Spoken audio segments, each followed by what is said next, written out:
है कि कांग्रेस के जो कैंडिडेट है उन्होंने अपने स्तर पर खुद जितनी मेहनत की है वो उस पर है, पार्टी स्तर पर जो उनको मदद मिलनी चाहिए थी वो शायद नहीं मिली और उसी का नतीजा है कि जो एग्जिट पोल के जो नतीजे या जो उनके परिणाम सामने आ रहे हैं सबसे बड़ा फैक्टर कौन सा रहा जो दिल्ली में काम किया?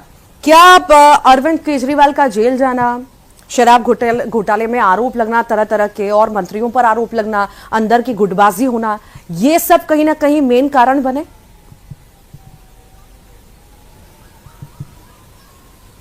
बिल्कुल, देखिए भाजपा ने इसी को मुद्दा बनाया है, भ्रष्टाचार, और अरविंद केजरीवाल समेत तमाम उनके जो बड़े नेता थे वो जेल गए और इसी चीज को लोगों पर उन्होंने ज्यादा प्रमुखता से या ये भी कह सकते हैं अशरफ कि शायद या ये भी कह सकते हैं अशरफ कि शायद अरविंद केजरीवाल जेल गए तो पार्टी शायद कमजोर हो गई, जो शायद सपोर्ट मिलना चाहिए था, गाइडेंस मिलना चाहिए था, वो नहीं मिल पाया, और अरविंद केजरीवाल के जेल जाने के बाद अंदरूनी गुटबाजी शुरू हो गई, उस वजह से भी ऐसी स्थिति बनी।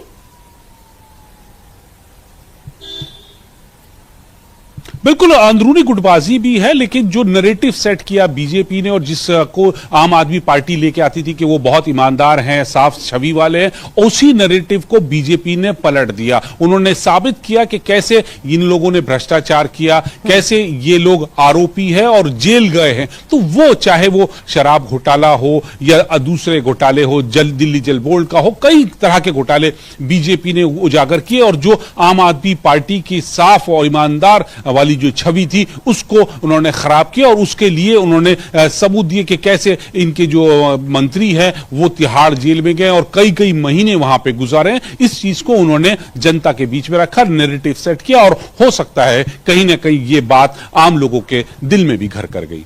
जी वाकई और ये तो घर कर गई, पर यहाँ पर ये भी हमने देखा कि बीजेपी ने जितना ज्यादा एक्टिवनेस यहाँ पर दिखाई और इतनी सारी रैलियां की, चाहे वो पीएम ने की हो, गृह मंत्री ने की हो, राष्ट्रीय अध्यक्ष ने की हो, योगी आदित्यनाथ ने की हो, इसका भी बहुत अच्छा खासा असर हमने अशरफ देखा है।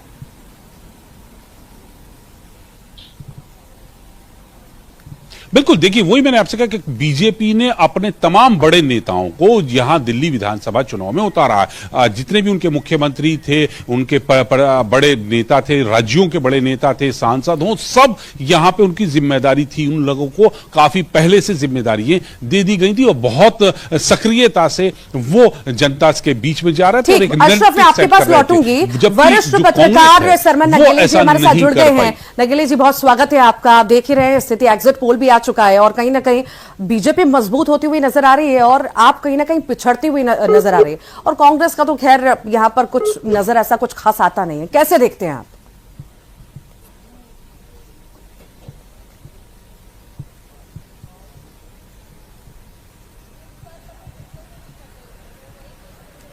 नगेली जी, आपको मेरी आवाज मिल पा रही है? ठीक, फिर से मैं आपके पास लौटूंगी। शायद कोई नेटवर्क इशू है, इस वजह से बातचीत हमारी नहीं हो पा रही है। लगातार अशरफ हमारे साथ जुड़े हुए हैं। अशरफ, सिर्फ यही मुद्दा नहीं था, और भी कई सारे मुद्दे थे जिसको लेकर के लगातार बीजेपी भुना भी रही थी।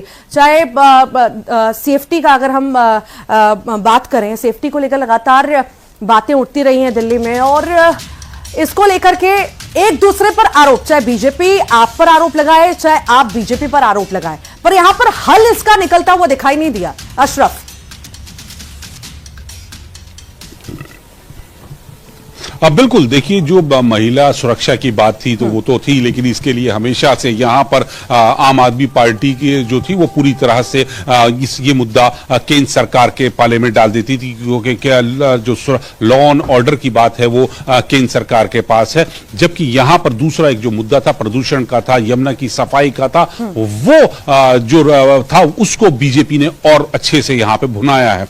प्रदूषण उसी का जस का तस बना है, यमुना उसी तरह से गंदी हुई हुए। लगातार यमुना में जी आप तस्वीरें देखते हैं कि कैसे झाग है उसमें, चाहे वो छठ पूजा के दौरान की हो या उसके बाद की स्थिति हो। तो ये मुद्दा जो है वो बहुत आम लोगों के दिलों में है, उनसे जुड़ा हुआ है, क्योंकि यमुना से आस्था का मामला जुड़ा होता है। तो वहां कहीं ना कहीं लोग बाग यकीन करते हैं, क्योंकि 10 साल से पिछले अरविंद केजरीवाल को मौका दिया जा रहा था और उन्होंने कहा था कि हम 5 साल में यमुना को साफ कर देंगे, यहां पर बोटिंग होगी, जबकि ऐसा कुछ नहीं हो पाया। तो ये चीज जो है वो नहीं कर पाए। तो और बीजेपी ने इसको खूब अच्छे से भुनाया, जनता के बीच में रखा, उनके भ्रष्टाचार की बातें रखी, उनके झूठे वादों की बात रखी। तो जो नैरेटिव उन्होंने बीजेपी ने सेट किया उसकी तरफ जो मतदाता है वो उनका रुझान बढ़ा, उन्होंने यकीन किया और उसी का शायद नतीजा ऋतु के जो एग्जिट पोल के नतीजे आ रहे हैं वो भाजपा के पक्ष में आ रहे हैं और आम आदमी को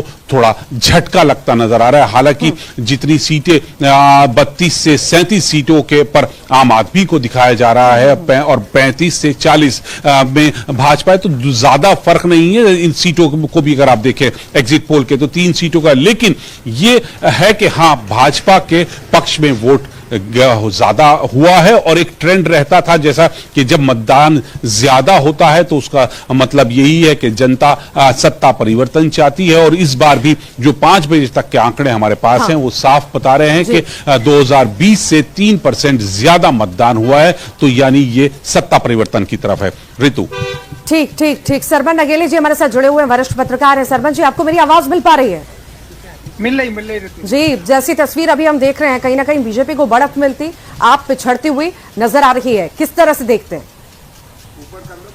देखिए, जिस तरह से देश के प्रधानमंत्री माननीय नरेंद्र मोदी जी और गृह मंत्री अमित शाह जी और जेपी नड्डा जी जो चुनाव जीतने की रणनीति पर काम करते हैं, वो उनकी लगातार रणनीति सफल होती दिख रही है। चाहे मध्य प्रदेश के जो या राजस्थान या दिल्ली के चुनाव हुए, अभी महाराष्ट्र के चुनाव हुए, फिर लोकसभा चुनाव में, तो लगातार उनकी रणनीति सफल हो रही है। और अभी तो उनका एक अच्छा एक माहौल चल रहा है पूरे देश में, तो जो अभी रुझान आ रहा है उस रुझान के अनुसार तो कह सकते हैं एक जो आपका एग्जिट पोल है कि उनकी सरकार बनती हुई दिख रही है।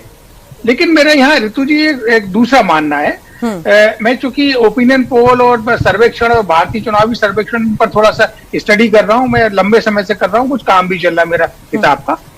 जाने माने लेखक निक मून ने अपनी पुस्तक opinion poll history theory and practice में लिखा है कि जनमत सर्वेक्षण अच्छे या बुरे के लिए लोकतांत्रिक प्रक्रिया में अंतर्गुंफित होते हैं। ये चुनाव को भेड़चाल के स्तर तक या रेस्कैप स्तर तक गिराकर पूरे लोकतंत्र को दूषित करते हैं। मेरा मानना है कि मत सर्वेक्षणों के चुनाव अभियान और वास्तविक मतदान पर पड़ने वाले प्रभावों की जांच होना चाहिए। यह सवाल इसलिए उठता रहा है कि पारदर्शिता इनमें का पहलू नहीं होता है, एकदम विपरीत नजर आते हैं। लेकिन जो पिछले चुनाव हुए हैं राज्यों के, उनमें सर्वेक्षण सही भी साबित हुए, कहीं कहीं गलत भी साबित हुए, जैसे लोकसभा चुनाव के संदर्भ में देखे अपन। तो अभी कहना मुश्किल है, लेकिन एक मोटे तौर पर देखा जाए तो उसमें यही तस्वीर निकल कर आती है कि सर्वेक्षण आमतौर पर सही साबित होते हैं। पुराने संदर्भों को देखेंगे, उत्तर प्रदेश के चुनाव को देखेंगे या बाकी चुनाव को, तो थोड़ा सा स्थिति उसमें भिन्न हो जाती है। एक दूसरा मेरा एक और कहना है कि जिस तरह से केंद्र की योजनाएं आपके पास लौट